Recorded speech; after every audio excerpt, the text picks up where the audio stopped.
Speed ನೋಡಿದ್ರೆ ಅಲ್ಲಿ ಏನ್ ಮಾಡೋದು ಸಜಾಪುರ ಅನ್ನೋ ಹತ್ರ ಮಿನಿಮಮ್ 50,000 ಅಪಾರ್ಟ್ಮೆಂಟ್ ಬರ್ತಾ ಇದೆ. ಒಂದು ಪಂಚಾಯತಿ ಮ್ಯಾನೇಜ್ ಮಾಡಿದ್ರೆ ಇದು ಕೂಡ ಸಮಸ್ಯೆಗಳಿದೆ. ಸಮಸ್ಯೆ ಪರಿಹಾರ ಕೂಡ ಕಂಡುಹಿಡಿಬೇಕು. ಗ್ರೇಟರ್ ಬೆಂಗಳೂರು ಅಥಾರಿಟಿ ಫಂಡ್ ಏನಾಯ್ತು, ಅದು ಇದೆಯಾ ಇಲ್ವಾ? ಗ್ರೇಟರ್ ಬೆಂಗಳೂರು ಅಥಾರಿಟಿಗೆ ಯಾವುದೇ ಫಂಡ್ ಇಲ್ಲ, ಓನ್ಲಿ ಗವರ್ಮೆಂಟ್ ಏಜೆನ್ಸಿ ಕೊಡಬಹುದು ಅಷ್ಟೇ. ಗವರ್ಮೆಂಟ್ ಇಂದ ಗವರ್ಮೆಂಟ್ ಇಂದ ಏನ್ ಫಂಡ್ ಬರ್ತದೋ ಅನುದಾನ ಬರ್ತದೋ ಅದನ್ನ ಡಿಸ್ಟ್ರಿಬ್ಯೂಟ್ ಮಾಡಬಹುದು.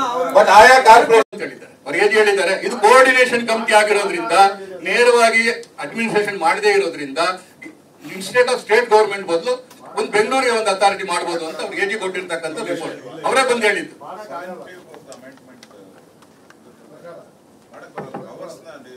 ಎಜಿ ಹೇಳಿರೋ ರಿಪೋರ್ಟ್ ಪ್ರಕಾರ ಇದು ಓನ್ಲಿ ಸೂಪರ್ವೈಸರ್ ಮಾಡಬಹುದು ಅಂತ ಎಜಿ ಬಂದು ಹೇಳಿದ್ದಾರೆ.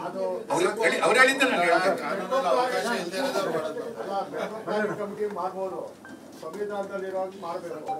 ಸ್ಪೀಡ್ ನೋಡಿದ್ರೆ ಅಲ್ಲಿ ಏನ್ ಮಾಡೋದು ಸಜಾಪುರ ಅನ್ನೋ ಹತ್ರ ಮಿನಿಮಮ್ 50,000 ಅಪಾರ್ಟ್ಮೆಂಟ್ ಬರ್ತಾ ಇದೆ. ಒಂದು ಪಂಚಾಯತಿ ಮ್ಯಾನೇಜ್ ಮಾಡಿದ್ರೆ ಇದು ಕೂಡ ಸಮಸ್ಯೆಗಳಿದೆ. ಸಮಸ್ಯೆ ಪರಿಹಾರ ಕೂಡ ಕಂಡುಹಿಡಿಬೇಕು. ಗ್ರೇಟರ್ ಬೆಂಗಳೂರು ಅಥಾರಿಟಿ ಫಂಡ್ ಏನಾಯ್ತು, ಅದು ಇದೆಯಾ ಇಲ್ವಾ? ಗ್ರೇಟರ್ ಬೆಂಗಳೂರು ಅಥಾರಿಟಿಗೆ ಯಾವುದೇ ಫಂಡ್ ಇಲ್ಲ, ಓನ್ಲಿ ಗವರ್ಮೆಂಟ್ ಏಜೆನ್ಸಿ ಕೊಡಬಹುದು ಅಷ್ಟೇ. ಗವರ್ಮೆಂಟ್ ಇಂದ ಗವರ್ಮೆಂಟ್ ಇಂದ ಏನ್ ಫಂಡ್ ಬರ್ತದೋ ಅನುದಾನ ಬರ್ತದೋ ಅದನ್ನ ಡಿಸ್ಟ್ರಿಬ್ಯೂಟ್ ಮಾಡಬಹುದು. ಬಟ್ ಆಯಾ ಕಾರ್ಪೊರೇಷನ್ ಹೇಳಿದ್ದಾರೆ ಇದು ಕೋಆರ್ಡಿನೇಷನ್ ಕಮಿಟಿ ಆಗಿರೋದ್ರಿಂದ, ನೇರವಾಗಿ ಅಡ್ಮಿನಿಸ್ಟ್ರೇಷನ್ ಮಾಡದೇ ಇರೋದ್ರಿಂದ ಇನ್ಸ್ಟೆಡ್ ಆಫ್ ಸ್ಟೇಟ್ ಗವರ್ಮೆಂಟ್ ಬದಲು ಒಂದು ಬೆಂಗಳೂರಿಗೆ ಒಂದು ಅಥಾರಿಟಿ ಮಾಡಬಹುದು ಅಂತ ಅವ್ರಿಗೆ ಎಜಿ ಕೊಟ್ಟಿರ್ತಕ್ಕಂಥ ರಿಪೋರ್ಟ್ ಅವರೇ ಬಂದು ಹೇಳಿದ್ದು.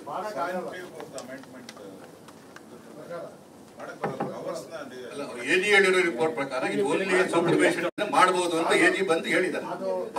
ಅವ್ರು ಹೇಳಿದ್ದಾರೆ.